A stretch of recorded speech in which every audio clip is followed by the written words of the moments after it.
बिस्मिल्लाहिर्रहमानिर्रहीम। नाज़रीन, doctor Mohammad Ejaz Sandhu special TV के प्रोग्राम छुपे खजाने में आपको खुशामदीद कहते हैं। नाज़रीन, आज का जो हमारा प्रोग्राम है वो फार्मास्यूटिकल इंडस्ट्री के ऊपर है। फार्मेसी में ख़ास तौर पे मेडिसिन में क्या इश्यूज़ होते हैं उस पर हम बात करेंगे। लेकिन प्रोग्राम शुरू होने से पहले मैं एक बात करूँगा, क्योंकि पिछले दिनों मेरा भी व्हाट्सएप हैक हो गया था। जब मैंने FIA में रिपोर्ट की तो पता चला कि बहुत सारे लोगों का हैकिंग आजकल हो रही है और उससे आपको काफ़ी लॉस आता है। और एक ही मैसेज वो सब आगे जो आपके कॉन्टैक्ट्स होते हैं उसमें भेजते हैं कि जी मेडिसिन के लिए जो है ना पैसे चाहिए, और लोग बगैर वेरीफाई किए पैसे भेज देते हैं।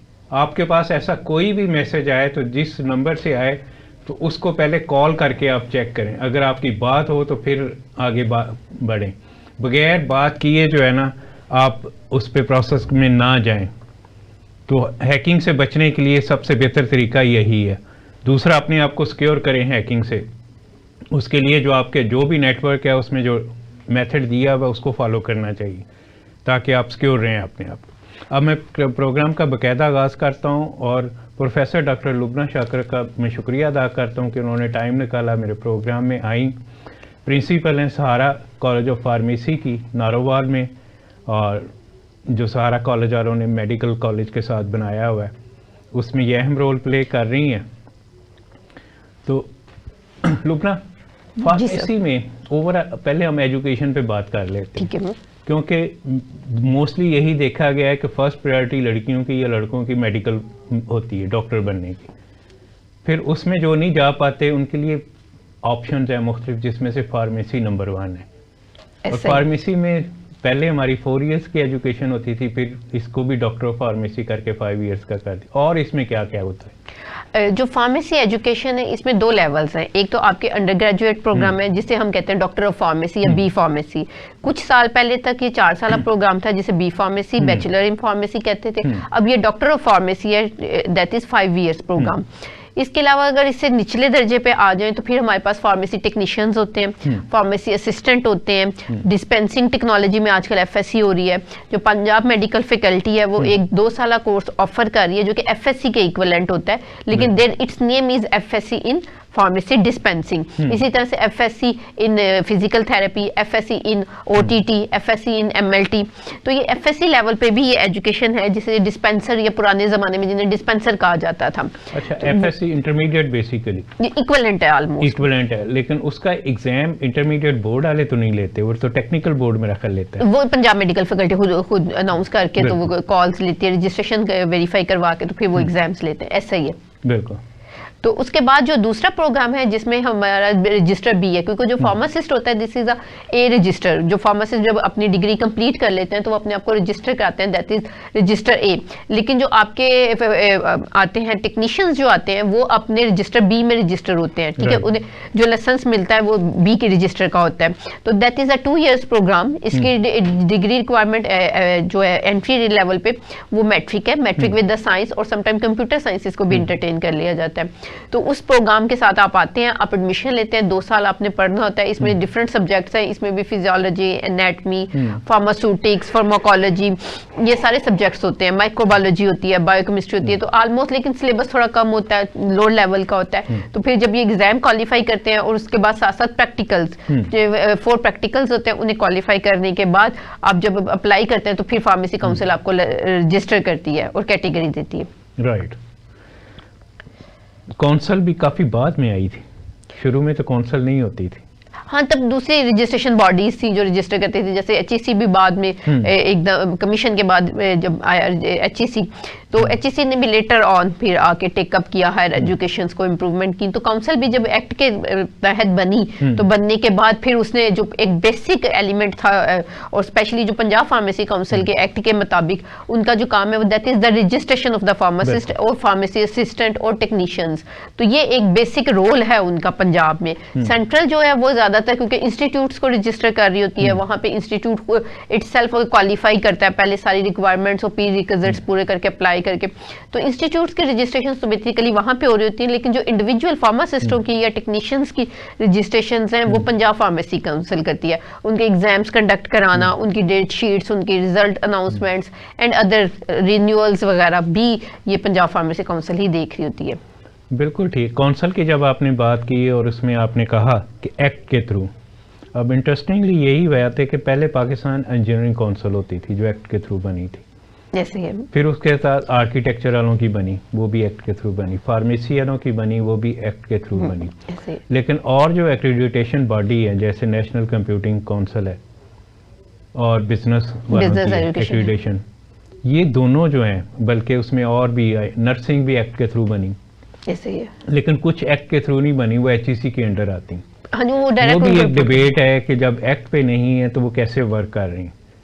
लेकिन क्योंकि हायर एजुकेशन को एचईसी देख रहा होता है, जो जितने भी आपके graduation level, specially masters level के जितने भी प्रोग्राम्स हैं, वो एचईसी खुद डिग्री टेस्ट करवा रहा होता है, सब कुछ कर रहा होता है।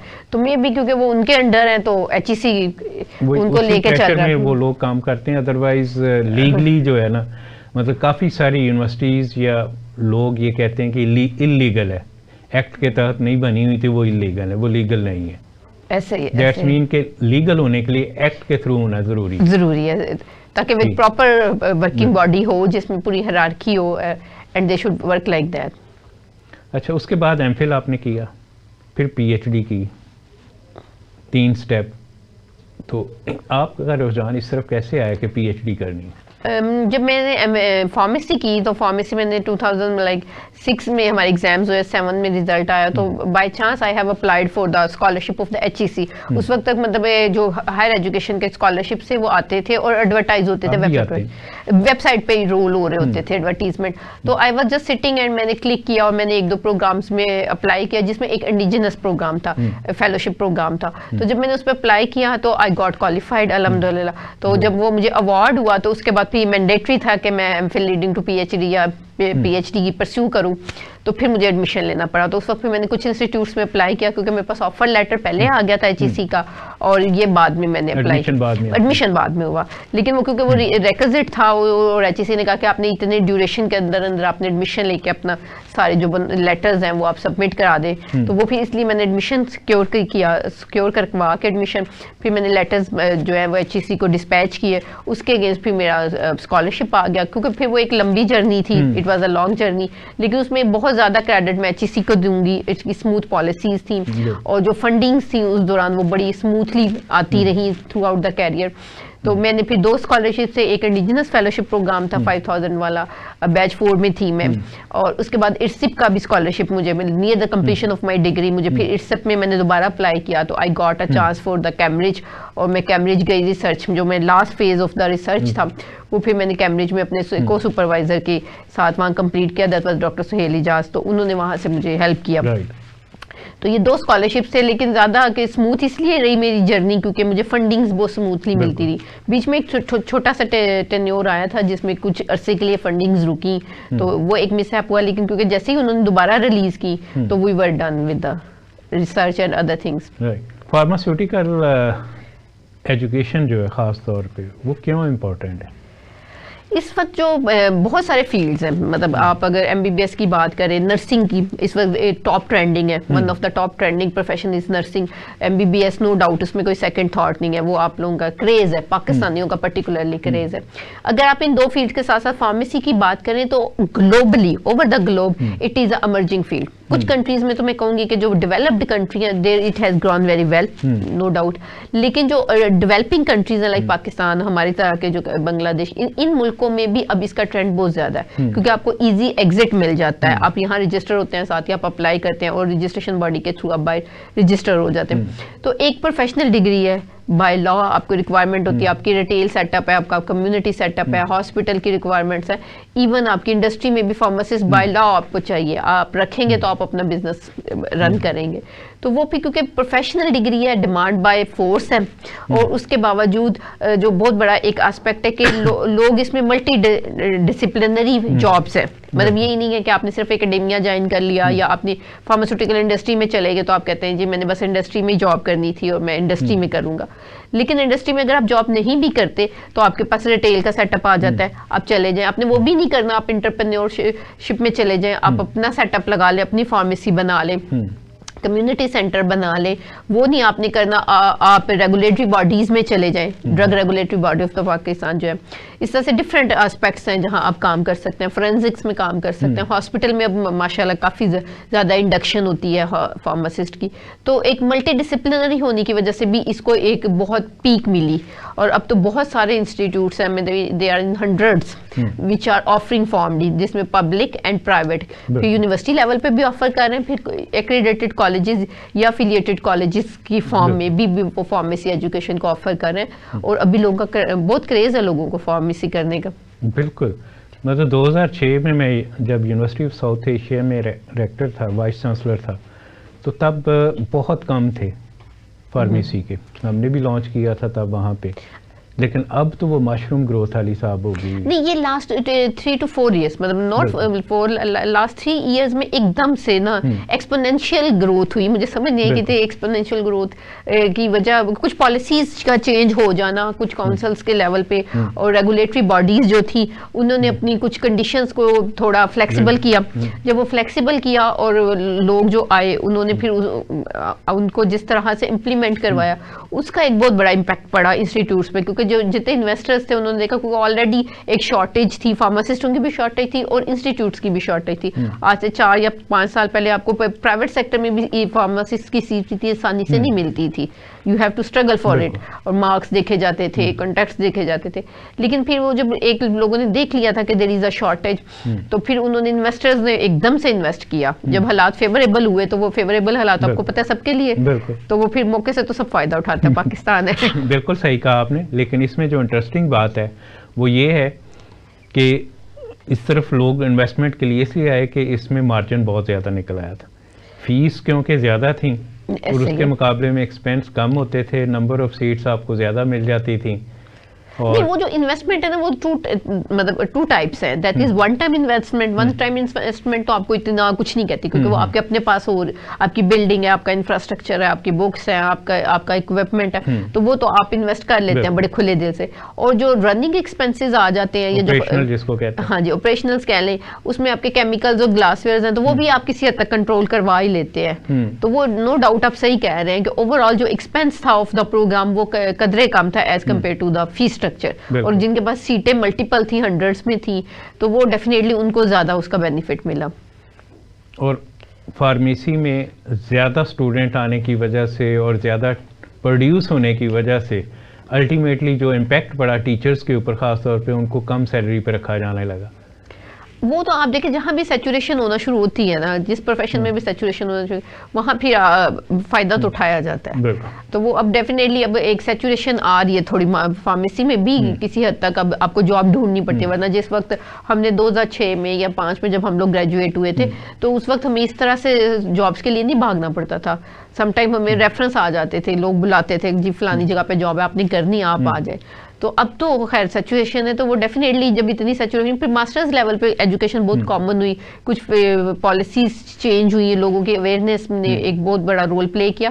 प्लस HEC ने जब इंडिजिनस फेलोशिप पे PhDs कराई और ओवरसीज की जो प्रोग्राम्स है उनमें भी ये PhDs कंप्लीट करवाई, तो लोग भी काफ़ी आए वापस। तो उसकी वजह से भी फिर सैलरीज का एक डाउनफॉल आया। वो उस पॉइंट ऑफ व्यू से अगर हम ओवरऑल देखें तो इस वक्त जो है ना तकरीबन 4000 से ज़्यादा PhDs जो हैं वो जॉबलेस हैं।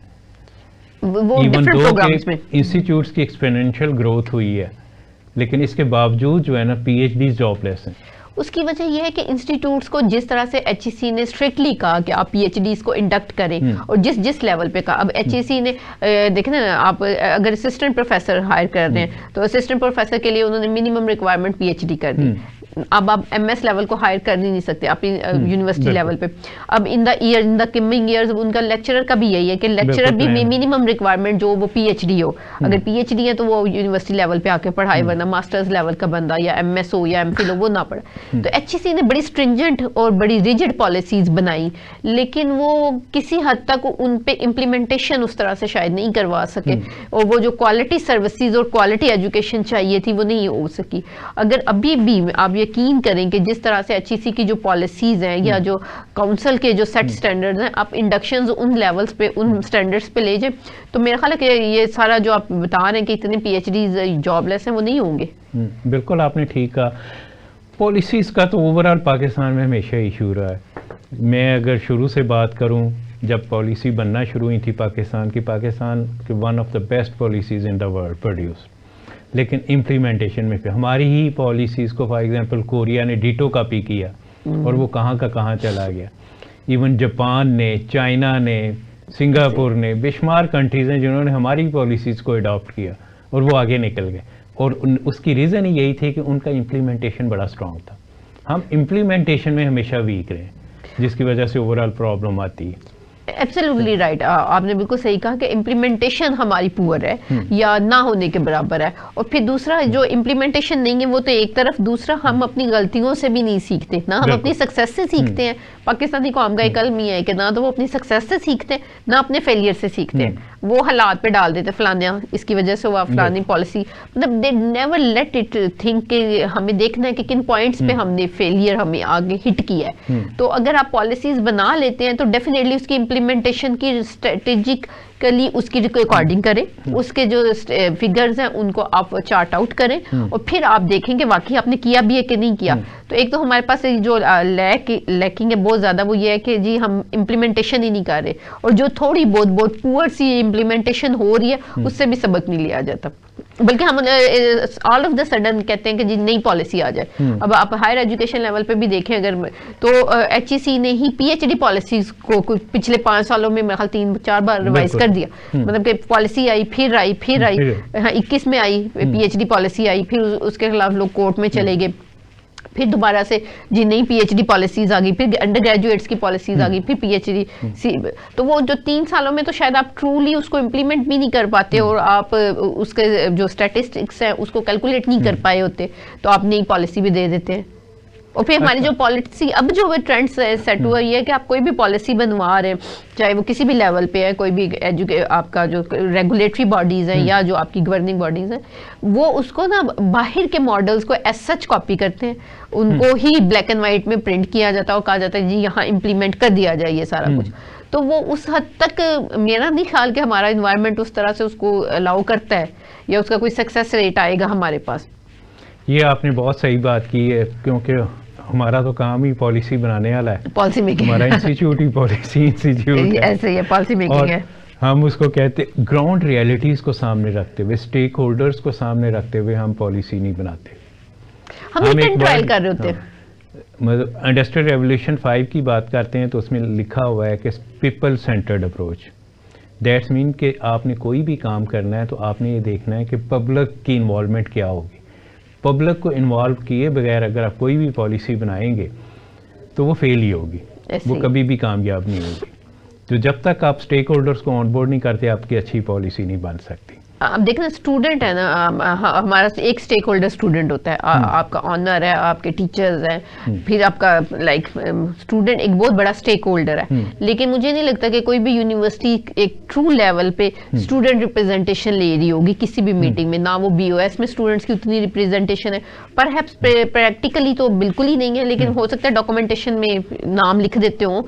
लेकिन हमारी आपने बड़ा इंपॉर्टेंट एरिया छेड़ दिया, तो वहाँ पे हम ब्रेक के बाद बात करते हैं डिटेल में। नाज़रीन, ब्रेक का टाइम हो गया, आप मौजूद रहिएगा। ये एक इम्पॉर्टेंट एरिया है जिस पे हम डिस्कशन करने जा रहे हैं। हम आते हैं ब्रेक के बाद। Welcome back. जी, जो आपने एरिया छेड़ दिया इसमें पॉलिसी बाकायदा HEC की बनी हुई है और उसमें बोर्ड ऑफ गवर्नर में भी रिप्रेजेंटेशन है, एकेडमिक काउंसिल में भी है, बोर्ड ऑफ फैकल्टी में भी है, एंड बोर्ड ऑफ स्टडीज में भी है, बोर्ड ऑफ स्टडीज में है। और हर इंस्टीट्यूट को मुख्तलिफ सोसाइटीज बनाने का कहा गया, स्टूडेंट सोसाइटीज।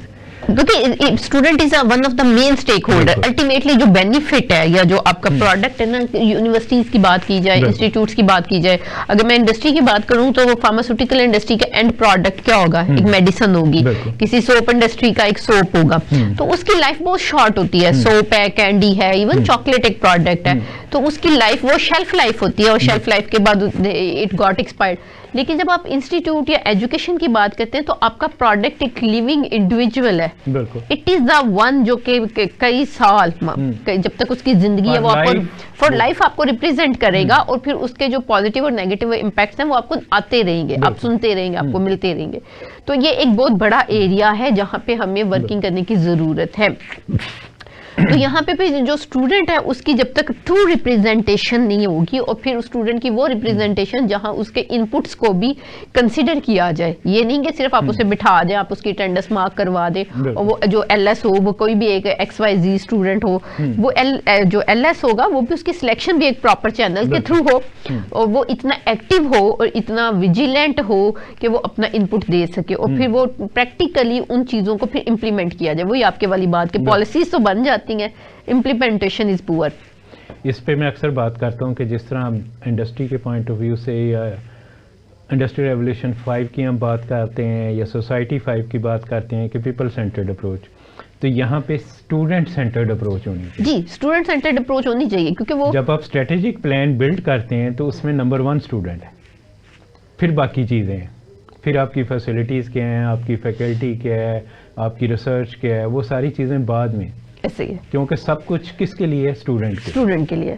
और मैं अक्सर इंस्टीट्यूट्स में रहा हूँ तो मैं कहता हूँ कि जी आपका एडमिशन जो है वो बहुत मैटर करता है, लेकिन वो डायरेक्टली लिंक करता है आपके स्टूडेंट्स के साथ। इफ़ योर इंटरनल, मतलब हम पढ़ाते वक्त भी कहते हैं क्वालिटी के भी point of, if internal customer is satisfied, external can be satisfied.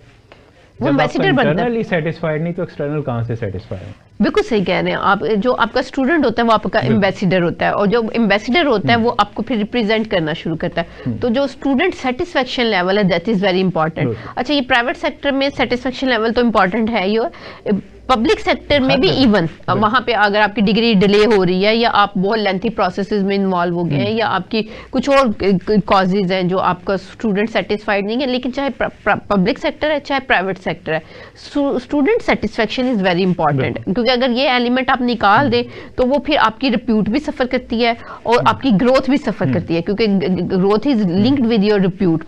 तो आपकी student satisfaction is one of the major area where you should focus while running a institute or a college or any university. मैंने एक university का जब एक दफ़ा charge लिया तो उस यूनिवर्सिटी को बने हुए 2 साल हो गए थे। उनके ऑलमोस्ट एवरी संडे जो है ना फुल पेज एडवर्टाइजमेंट होती थी और पूरा शहर जो है ना स्टीमर से भरा होता था, लेकिन एडमिशन नहीं था। तो मैंने उस पर सारा वर्क करके 3 महीने लगा के पूरा एनालिसिस करके स्टूडेंट्स सेंटर्ड अप्रोच बनाई, सिस्टम ठीक किया, स्टूडेंट्स को सेटिस्फाई किया, अपना डोर ओपन किया स्टूडेंट्स के लिए, हर कोई आके मेरे से मिल सकता है। अगर कोई मीटिंग हो रही है, स्टूडेंट आ गया तो मीटिंग में स्टॉप करता था, पहले उसकी बात सुनता। उसका नेट रिजल्ट ये हुआ कि नेक्स्ट जब मैं एडमिशन करने गया तो मेरे पास पहले अराउंड 300 स्टूडेंट थे, तो पहला ही एडमिशन मेरा 1250 का हुआ, जस्ट एक अप्रोच से स्टूडेंट सेंटर।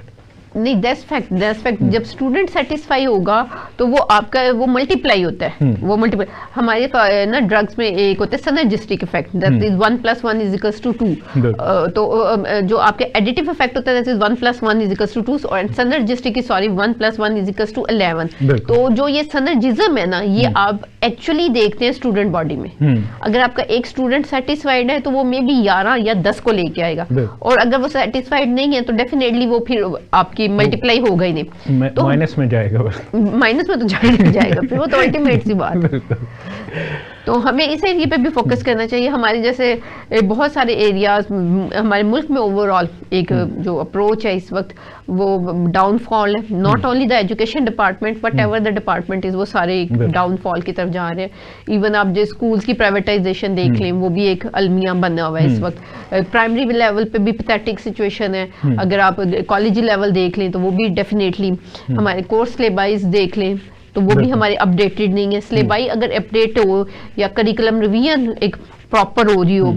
तो हम बहुत आउटडेटेड सिलेबस मेरा ख्याल अभी तक पढ़ा रहे हैं। अच्छा, ये जो आपने बात की, क्योंकि मैं कोई 15-20 करिकुलम रिवीजन कमेटियों का मेंबर रहा हूँ HEC की, अब वो इशू उसमें ये आता था कि जब हम एक करिकुलम बनाते थे तो उसके प्रोसेसेस इतने इन्होंने कम्प्लेक्स रखे हुए थे कि उसकी इम्प्लीमेंटेशन जाके 4 साल बाद होती, तो वो तब तक दोबारा रिवाइज हो जाता है, वो ऑटोमेटिकली 4 साल में तो वैसे ही आउटडेटेड हो जाता था। तो अगेन वही इशू जो था ना कि आपको फास्ट ट्रैक चलना पड़ता है।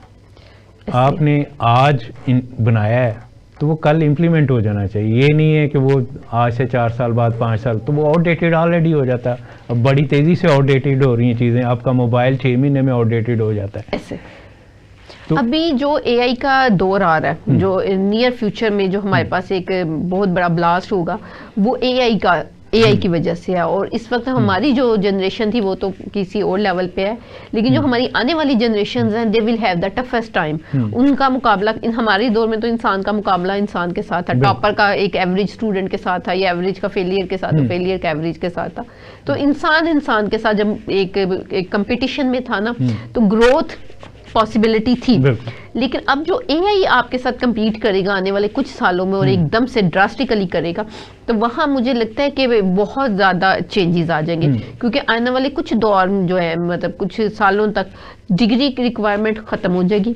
जो एक लॉन्ग टर्म डिग्री की रिक्वायरमेंट्स थी जी, 5 साल डिग्री, 4 साल डिग्री, 3 साल, वो ख़त्म हो जाएंगी। और अब जो शॉर्ट कोर्सेज और डिग्री की निस्बत जो स्किल डेवलपमेंट कह दें आप, एग्जैक्टली द स्किल डेवलपमेंट, वो बड़ी इंपॉर्टेंट है। अब जो स्किल्ड लोग होंगे वही सर्वाइव कर सकेंगे। और किसी हद तक जो AI के साथ आप कंटेंट राइटिंग पे आ जाए, अगर आप मैं आपको एग्जांपल दूं, तो छोटी सी कंटेंट राइटिंग कराने के लिए भी आप सिर्फ एक लफ्ज की कमांड है, वो आपको बुक लिख के दे देते हैं। बिल्कुल, उसकी मेमोरी आपसे ज्यादा बेहतर है, उसकी लर्निंग आपसे ज्यादा बेहतर है, उसकी प्रोडक्टिविटी आपसे ज्यादा बेहतर है, उसकी स्पीड आपसे ज्यादा बेहतर है। तो ये जो मशीन और इंसान का मुकाबला शुरू होने जा रहा है, और या हो चुका है, एक्चुअली हो चुका है, बाकी जगहों पे तो उसके रिजल्ट्स भी आ रहे हैं, लेकिन हमारे यहाँ अभी लोगों को अवेयरनेस नहीं है। और हम क्योंकि बहुत ही क्लासिकल दौर में अभी तक जिंदा है, तो वो क्लासिकल दौर ने हमें हमारे सामने वो जो हमारे कर्टन्स हैं वो हटाने नहीं दे रहा। तो लेकिन वी विल सी शॉर्टली के जो आपकी है ना उसके इफेक्ट्स आएंगे। वैसे तो क्योंकि मेरा इस फील्ड से काफ़ी गहरा ताल्लुक है, ये फील्ड तो 50 साल पुरानी नई नहीं है, लेकिन पिछले 5 साल में इसमें काफ़ी रैपिडली चेंजेस आई हैं, जिसकी वजह से हम कहते हैं कि अब हम AI में हैं, जबकि अब नहीं है। अब फॉर एग्जांपल एरोप्लेन को ले लो, तो एरोप्लेन टेक ऑफ और लैंडिंग जो है वो पायलट के पास होती है, बाकी ड्यूरिंग फ्लाइट जो है ना वो ऑटोमेटेड है, तो वो AI के थ्रू है। आप बिल्कुल ठीक कह रहे हैं, इसमें मैं आपसे इत्तेफाक करूंगी कि ये ऑलरेडी कंप्यूटर जब से आया तो AI वो लेके आया था। कंप्यूटर जब कैलकुलेट कर देता था 2+2 4 कंप्यूटर कर देता, तो वो AI था, it was AI at that time. जब आपका कैलकुलेटर आया, आपका कंप्यूटर आया और फिर उसकी एप्लीकेशंस आई, तो उस वक्त से वो भी सारी यही थी। लेकिन उस वक्त तक उसकी यूटिलिटी इतनी मल्टीप्लाई नहीं कर सकी जितनी मल्टीप्लाई ये कुछ सालों में, जैसे उसकी यूटिलिटी एंड यूजर तक उसका जो इफेक्ट है। अब आप देखें ना, आपके पास छोटी सी स्मार्ट वॉच है, यू कैन डू एनीथिंग। आप उस पर हार्ट बीट ले सकते हैं, आप उस पर ब्लड प्रेशर ले रहे हैं। स्मार्ट वॉच आपको क्या करके नहीं दे रही। या आप छोटा सा मोबाइल देख लें, तो मोबाइल में क्या कुछ नहीं आ गया, आपकी हर चीज आपकी उसमें कंपोज हो गई, आपकी बुक्स उसी में आ गई, आपकी पिक्चर्स आ गई, कैमरा व्हाटएवर। तो AI आया जरूर, बहुत पहले से आया हुआ था, लेकिन वो हर हाथ में नहीं आया था, और उस लेवल की एप्लीकेशंस नहीं थी जिस लेवल की अब है। अब जो एंड प्रोडक्ट है ना, वो आपका बहुत स्ट्रांग है, और एक बड़ा लाइक क्या करें प्रोडक्टिव प्रोडक्ट होता है जो कि आपको अट्रैक्शन देता है। इसमें भी इंटरेस्टिंग चीज़ है कि किंग एडवर्ड मेडिकल यूनिवर्सिटी पहली यूनिवर्सिटी है जिन्होंने AI स्कूल बनाया, और वहाँ पे काफ़ी काम हो रहा है। उनकी हमारे साथ डिस्कशन हुई थी, तो उसमें ये उनका एक इशू था, वो ये था कि जो स्पेशली एक्सीडेंटल पेशेंट आता है इमरजेंसी में, तो उसका फॉलो अप सबसे बड़ा इशू था कि जब वो डिस्चार्ज होके जाता है तो अक्सर इन्फेक्शंस वगैरह हो जाती हैं, और उसका मतलब ट्रीटमेंट ठीक नहीं होता बाद में, ऐसे है कि तो उसकी वजह से बहुत पुअर है हमारी, काफ़ी ज़्यादा। ऐसे तो उसमें फिर AI बेस्ड हमने प्रपोज किया और हम उस पर काम कर रहे हैं। उनको एक रिस्ट बैंड बना के दे रहे हैं, वेरी नाइस, और वो रिस्ट बैंड उस पेशेंट के रिस्ट पे बांध दिया जाएगा, और वो सारा AI बेस्ड होगा, तो वो उसकी कंप्लीट मॉनिटरिंग और रिपोर्टिंग करता रहेगा डेली बेसिस पे कि क्या कंडीशंस है। तो जहाँ वो हॉस्पिटल देखेगा कि इस वक्त उसकी कंडीशन ऐसी, इसको वापस लाया जाए, तो फ़ौरन वो एम्बुलेंस भेजेंगे और उस पेशेंट को ले आएंगे और ट्रीट करेंगे दोबारा, या उसको घर में अगर कोई क्योर चाहिए तो वो भेज देंगे और घर में क्योर हो जाएगी। बिल्कुल ऐसा ही है और ये एक बहुत बड़ा स्टेप है and I personally congratulate you for this effort कि इस लेवल पे वर्ल्ड में तो हो रहा है, पाकिस्तान में ये पहली दफा होगा। नहीं, यहाँ आप मुबारकबाद के मुस्तहिक हैं कि आप इतना ज़्यादा इंटरेस्ट ले रहे हैं, तो होपफुली कि इन फ्यूचर बाकी इंस्टीट्यूट्स और जो बाकी हॉस्पिटल्स हैं वो भी इसी तरह से AI एडिड टेक्नोलॉजी को यूज़ करेंगे और एक जो रेवोल्यूशन है उसमें वो अपना रोल प्ले करेंगे। No doubt grass root level पे, ग्राउंड रियलिटी जो लेवल है उस पर हमारे काम तो हो रहा है, नो डाउट। हमारा जो डिस्ट्रिक्ट हॉस्पिटल से लेकर टर्शरी के लेवल के जो हॉस्पिटल्स हैं वो सर्विसेज तो हर तरह की दे रहे हैं, नो डाउट। और जितना उन पे पेशेंट लोड है और जितना इकोनॉमिक क्राइसिस है, जितनी हमारे हम ड्रग शॉर्टेज और लाइक बाकी प्रॉब्लम्स हैं, उसके बावजूद स्टिल उन्होंने एक मुल्क चला रहे हैं। और इवन आप देखें कि कोरोना में भी हमारे हॉस्पिटल्स में और हमारे डॉक्टर्स ने जितना पार्टिसिपेट किया, कहीं एग्जाम्पल नहीं मिलती। वरना अगर उस हिसाब से हमारी टेक्निकली आपने ड्रग शॉर्टेज, ड्रग की बात की, वो ठीक है, लेकिन जनरल पब्लिक जो है वो ड्रग से मीनिंग और लेती है। मेडिसिन कहना चाहिए था, मेडिसिन ये हमारा सबसे बड़ा अलविया है जी, ड्रग्स लेते हैं। यस दैट्स राइट, वो ड्रग से उनका मतलब नशा होता है। जी ऐसे ही ऐसे ही। तो ये अनफॉर्चुनेट है, माइंडसेट है ना, हर एरिया में आपका माइंडसेट होता है। कुछ एरियाज का अपना माइंडसेट है, जैसे हर एरिया के फूड्स अलग हैं, हर एरिया की ड्रेसिंग कल्चर में फर्क है। तो अब ये आप सही कह रहे हैं, ड्रग एडिक्शन कहते हैं ना उसको, ऐसे ही ड्रग एडिक्शन। एनीहो, इसमें मेडिसिन में काफ़ी सारे इश्यूज हैं, काफ़ी सालों से हैं, अभी भी हैं, ये नहीं कि नहीं है। वो है जाली अद्वियात। इस पे हमें क्या करना चाहिए? इस पे जो है दो तरह से हम स्ट्रेटजीज डेवलप कर सकते हैं। जो जाली अद्वियात हैं, दैट्स फैक्ट, जब तक दवाई की जरूरत है तो जाली दवाई बनती रहेगी। आप अगर कपड़े लेने जाएं तो उसमें आपको A ब्रांड है तो आपको B कॉपी उसकी मिल जाती है। तो वो एक ये मतलब ग्लोबल एक प्रॉब्लम है कि जो चीज़ भी एक स्टैंडर्ड की होती है तो लोग उसे कॉपी करते हैं और उसकी B की कॉपी बनाते हैं। तो ड्रग्स में जरा दरअसल प्रॉब्लम ये है कि जो ड्रग्स का एंड यूजर है वो पेशेंट है और उसका जो प्रिस्क्राइबर है वो एक डॉक्टर है। तो ये जो आपके जो प्रोड्यूसर और एंड यूजर के दरमियान में there is a bridging that is a physician या डॉक्टर जिसे आप कहते हैं। तो डॉक्टर की जो ब्रिजिंग है वहां से जब ये रूट होके आपके एंड यूजर तक पहुंचती है तो उसमें एक और फैक्टर भी आ जाता है, दैट इज द फार्मेसी। अब वहां फार्मेसी के ऊपर जो मेडिकल स्टोर के ऊपर जो लड़का है या जो सेलर खड़ा है, ड्रग सेलर जो खड़ा है, वो भी एक बहुत बड़ा रोल प्ले कर रहा होता है। तो गवर्नमेंट लेवल पे नो डाउट स्ट्रेटजीज चेंज हुई हैं, पॉलिसीज चेंज हुई हैं और बड़ी स्ट्रिक्ट पॉलिसीज हैं और जो आपको सजाएं हैं इस वक्त बहुत सख्त है। नो डाउट लोग अच्छा काम भी कर रहे हैं, ऐसे लोग भी हैं कि जो बिल्कुल भी गलत काम नहीं कर रहे और लोगों को पकड़ा भी जाता है, फैक्ट्रियां भी सील की जाती हैं। तो वहां तो इस लेवल पे से रोकने की बहुत कोशिश की गई, लेकिन अनफॉर्चुनेटली क्योंकि and user is someone different and in between जो ब्रिजिंग के कंपोनेंट्स हैं वो ज्यादा है। आपका डिस्ट्रीब्यूटर कहीं और बैठा है, आपका जो प्रिस्क्रिप्शन राइटर है वो कहीं और है, आपका सेलर कहीं और है और जो परचेजर है वो कहीं और से आ रहा है, किसी फार फ्लंग एरिया से आ रहा है। वो टर्शरी केयर हॉस्पिटल में तो जब वो मेडिसिन ले जाएगा तो नो डाउट वो एक डिस्टेंस पे चला जाएगा। तो वो वहाँ ये सारे जब एलिमेंट्स हो रहे होते हैं तो वहाँ पे हमें प्रॉब्लम्स देखने को मिलती हैं। नो डाउट के फिर ये मेरे लिए तो ये एक अलमिया है कि आप एक इंसान जो ऑलरेडी किसी तकलीफ या बीमारी से जूझ रहा होता है तो आप उसको दवाई भी अगर गलत दे दें या जाली दे दें, क्योंकि अडल्ट्रेटेड होना या स्पूरियस होना ये डिफरेंट फैक्टर्स हैं।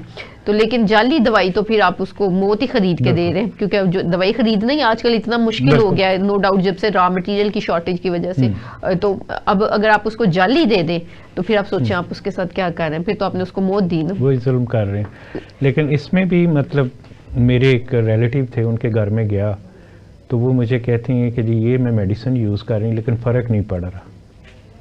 मैंने कहा वो मुझे दिखाएं जी। वो मुझे देखते ही पता चल गया कि ये असली नहीं है। मैंने उनको फिर एक मेडिकल स्टोर मैन का उनसे जाके लें, उनसे जब उन्होंने ली तो 2 दिन में वो ठीक हो गई। या बिल्कुल ठीक कह रहे हैं। ये फैक्ट है कि जो दवाई है जो जाली है या जो सब स्टैंडर्ड है, अच्छा समटाइम एक तो जाली होना होता है और एक सब स्टैंडर्ड है। मेडिसिन में अडल्ट्रेटेड मीन मिलावटी दवाई, कि आपका एक्टिव इंग्रेडिएंट में कुछ और उन्होंने अडल्ट्रेशन करा दी। फिर उसके बाद दूसरा है कि सब स्टैंडर्ड हो गई। समटाइम्स सब स्टैंडर्ड मेडिसिन हो तो उससे भी आपको आराम नहीं आता। तो ये वाकई एक अलमिया है कि लोग उसमें क्वालिटी पे कंप्रोमाइज कर रहे हैं, रॉ मटेरियल की क्वालिटीज पे कंपनीज कंप्रोमाइज कर रही हैं। तो जब वो एफिकेसी नहीं है उस ड्रग की, वो एफिकेसी नहीं है, तो अल्टीमेटली एंड यूजर को, पेशेंट को फायदा तो नहीं होगा। तो ड्रग रेगुलेटरी अथॉरिटी क्या कर रही है फिर? Drug regulatory authority no doubt वो उसकी मॉनिटरिंग करती है। हमारी जो ड्रग के सैंपलिंग होती है वो हर स्टेज पे हो रही होती है। आपकी प्रोडक्शन जब स्टार्ट होती है वहां से लेके पैक्ड एलिमेंट जो आपकी ड्रग है उसकी सैंपलिंग होती है। फिर सैंपलिंग्स आपने अपने पास स्टोर रखनी होती है। लेकिन आपको पता है अच्छे बुरे लोग हर जगह है। जो जाली बना रहा है वो फिर अंडर कवर ही होता है। ये असल में आपने इंस्पेक्शन की बात की, इंस्पेक्टर्स बेसिकली जो ड्रग इंस्पेक्टर्स हैं डिफरेंट फील्ड में, इंस्पेक्टर, फूड इंस्पेक्टर, मार्केट के इंस्पेक्टर्स। हमारे यहाँ ओवरऑल इंस्पेक्टर सिस्टम में इशू रहा है कि वो पैसे लेके जो है ना पास कर देते हैं। ये तो फिर मैं कहूँगी फूड में भी आपको पता है वो सारा कुछ चल रहा है माशरे में, हर चीज में जी ऐसा ही है चल रहा है। लेकिन सजाएं भी हो रही हैं, सजाएं भी मैंने देखा है लोग होती हैं, सील होती हैं कंपनियां, क्योंकि जो ड्रग की है ना जो इसके लॉज हैं ये बहुत ज्यादा स्ट्रिक्ट है। इवन मैंने अभी कुछ अर्सा पहले इवन पहली दफा फार्मासिस्ट को सजा हुई और वरना पहले कभी किसी क्वालिफाइड पर्सन को सजा नहीं हुई थी। तो वो अब सजा हुई और हमने देखा कि वहां पे भी प्रॉब्लम हुई है। तो लेकिन फिर भी हमारे यहाँ बुराई जो है ना वो आपकी इतनी ग्राउंड लेवल पे इतनी ज्यादा पेनिट्रेट कर गई हुई है कि यहाँ पे बहुत स्ट्रिंजेंट काम होने की जरूरत है। बिल्कुल, ड्रैप बनाई इसीलिए गई थी, ऐसे ही है। लेकिन इवन देन जो है ना बहरहाल वो तो ओवरऑल इशू है ही है, ऐसे ही है, ऐसे ही। और ज्यादातर जो आपकी महंगी मेडिसिन होती हैं उनमें ये ज्यादा प्रॉब्लम, उनमें ज्यादा प्रॉब्लम आती है, क्योंकि प्रॉफिट मार्जिन बहुत बढ़ जाता है। क्योंकि अब जो मेडिसिन है ना इसकी जब प्राइसिंग आप करवा रहे होते हैं तो वहाँ एक बहुत बड़ा जो फैक्टर होता है वो ये होता है कि प्राइसिंग करते हुए आप बहुत सारे एलिमेंट्स के खर्चे डाल के वो प्राइसिंग करवा लेते हैं। जी मेरा रॉ मटेरियल बड़ा अच्छी क्वालिटी का, आप रॉ मटेरियल एक्सिपिएंट्स के लेवल्स आप चेंज करके उनकी वजह से पैकिंग का आप पैकिंग भी हर तरह की है, अच्छी से अच्छी पैकिंग है और बुरी से बुरी पैकिंग, तो वो पैकिंग के लेवल्स चेंज है। तो वो फिर जो ड्रग का की जो प्राइसिंग है जब आप उसको करवाते हैं तो नो डाउट उसमें एक बहुत डिफरेंस आ जाता है, बहुत मार्जिन होता है। तो कुछ कंपनीज वही ड्रग थाउजेंड्स में रजिस्टर करवा लेती हैं, कुछ जो कंपनीज हैं वो हंड्रेड्स में चली जाती है। सेम सॉल्ट होता है, सेम एंटीबायोटिक होती है, लेकिन अगर आप मार्जिन देखें, प्रॉफिट मार्जिन और प्राइस देखें तो बड़ा फर्क, बहुत फर्क होता है। इवन प्राइस कम भी हो लेकिन जिसका यूज बहुत ज्यादा होता है तो वो डेफिनेटली उसमें भी मार्जिन, मतलब इवन हम पैसों में मार्जिन रखें तो बहुत बढ़ जाता है, ऐसे ही। तो उसमें भी प्रॉब्लम आते हैं। बहुत शुक्रिया आपका आने का प्रोग्राम के, क्योंकि टाइम खत्म हो गया। बहुत शुक्रिया आपने इनवाइट किया। तो नेक्स्ट टाइम इंशाल्लाह फिर कभी दोबारा इस पे बात करेंगे इंशाल्लाह। नाजरीन, प्रोग्राम का वक्त ख़त्म हो रहा है। अथॉरिटीज़ बनी हुई थी, रेगुलेटर्स मौजूद हैं, लेकिन इसके बावजूद जो है ना प्रॉब्लम सॉल्व नहीं हो रहे, और उसकी रीज़न यही है कि हमें अपने आप को भी ठीक करना है, क्योंकि प्रॉब्लम बढ़ाने में हमारा हाथ है। तो सिर्फ गवर्नमेंट का काम नहीं है कि जी वो ये चीज़ें इम्प्लीमेंट करे, हमें अपने आप को भी ठीक करना है और अपने तौर पे भी मार्केट में, अपने इर्द गिर्द सोशल सर्कल में हमने नज़र रखनी चाहिए और अपनी चीज़ों को ठीक करना चाहिए। इसके साथ अपने मेज़बान डॉक्टर मोहम्मद एजाज संधू को इजाज़त दीजिए। अल्लाह हाफिज़।